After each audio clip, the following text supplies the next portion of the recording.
Екінші сынып мектепішілік олимпиаданың сұрақтарын қарастыратын боламыз. Бірінші сұрақ: Алияда 5-ке дейінгі цифрлар жазылған карточкалар бар. Одан сандар құрап жазды. Алия қай санды жаза алмайды дейді. Яғни 5-ке дейінгі цифрлар, олар мысалы 0, 1, 2, 3, 4, 5 демек, осылардан ғана сандарды құрай алады. Ал енді қараймыз. А нұсқасы 15, яғни 1-де бар, 5-те бар. Б нұсқасы 2, 4, яғни 24 жаза алады. В 32, бұндай цифрлар бар. Г 47. 47 санының 7 деген цифры жоқ. Демек, Г варианты болады. 47-ні ол жаза алмайды. Келесі, екінші. Аулада қояндар жүр. Дархан қояндардың 16 аяғын санады. Сонда аулада неше қоян жүр? Ең бірінші қоянда неше аяқ болады? Соны есімізге түсіріп алайық. Қоянда 4 аяқ. Екі тәсілмен көрсетемін. Бірінші тәсіл, екінші сынып әлі көбейтуді, бөлуді өтпеген болса, онда былай шығарамыз. 16-дан 4 аяқтан азайтамыз 0 болғанша. 12, 12-ден 4, 8, 8-ден 4, 4, 4-ден 4, 0. Міне. Енді қанша қоян шыққан, яғни қанша 4-ті азайттық? 1, 2, 3, 4. Демек 4 қоян. Ал егер көбейту бөлуді өткен болса, онда мына тәсілмен шығарасыздар. 16 бөлу 4 тең 4. 4 қоян.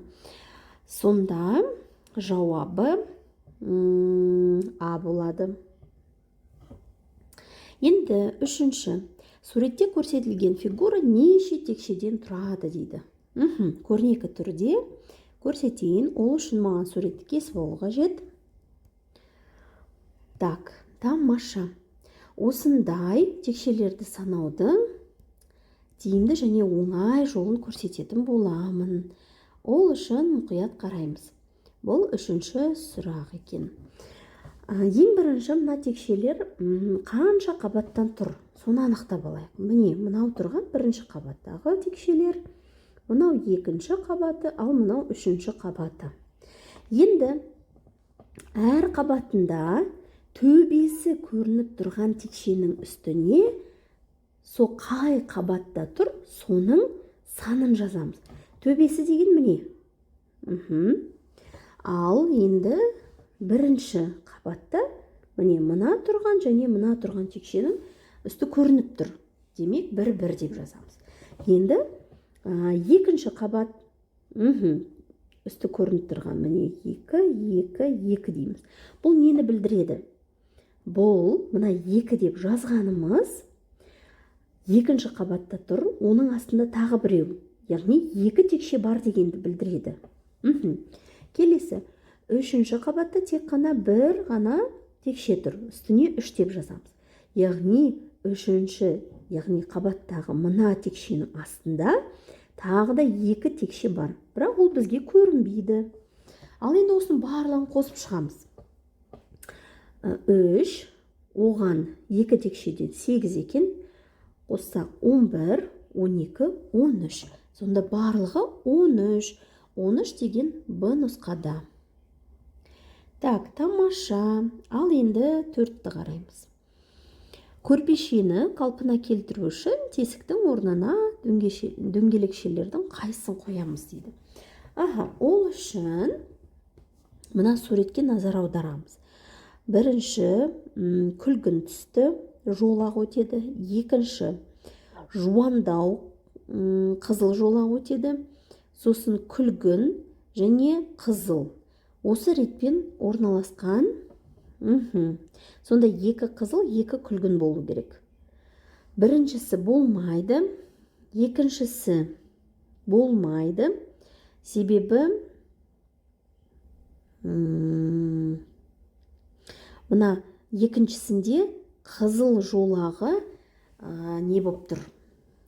Жіңішке боп тұр.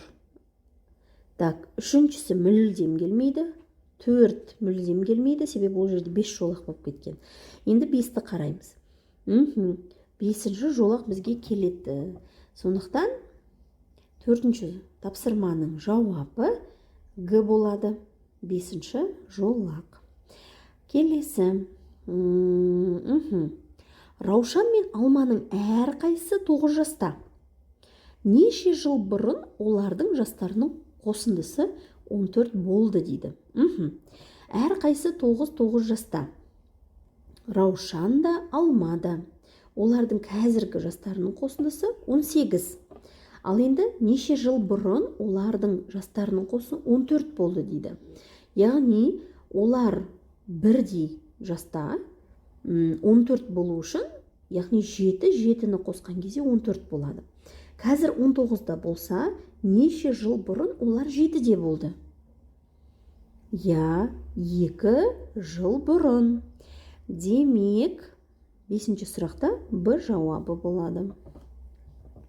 Суреттегі фигураға А нүктесінен Б нүктесіне дейін түзу жүргізсе, қанша бөлінген квадраттар шығады дейді.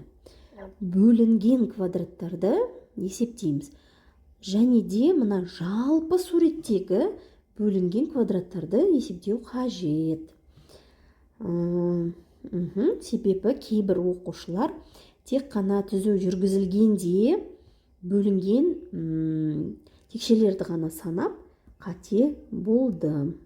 Ал сонымен мына А нүктесіне, Б нүктесіне мынандай түзу жүргіземіз.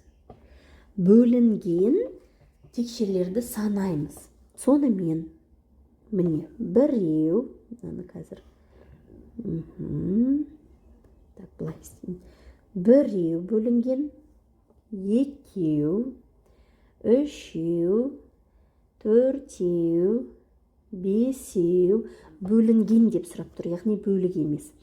Басқа мына суретте бөлінген текшелердің барлығын санау қажет. Сонымен 5 болды, мынау 6 болады, мынау 7, мынау 8, 9, 10, 11, 12, 13.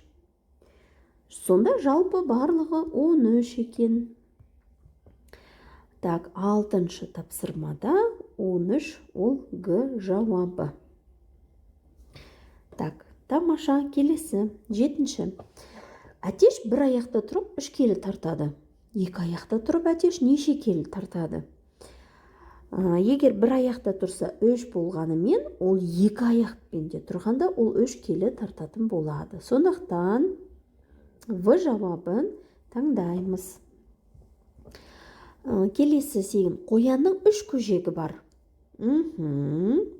Олардың жастарының қосындысы 9-ға тең. Яғни әрқайсы қанша жас екенін білмейміз. Көжектерді былай салып қойайын. 9 жаста. 2 жылдан кейін, яғни 2 жыл өткеннен кейін, олардың жастарының қосындысы нешеге тең болады дейді. Енді әрқайсын біз білмейміз.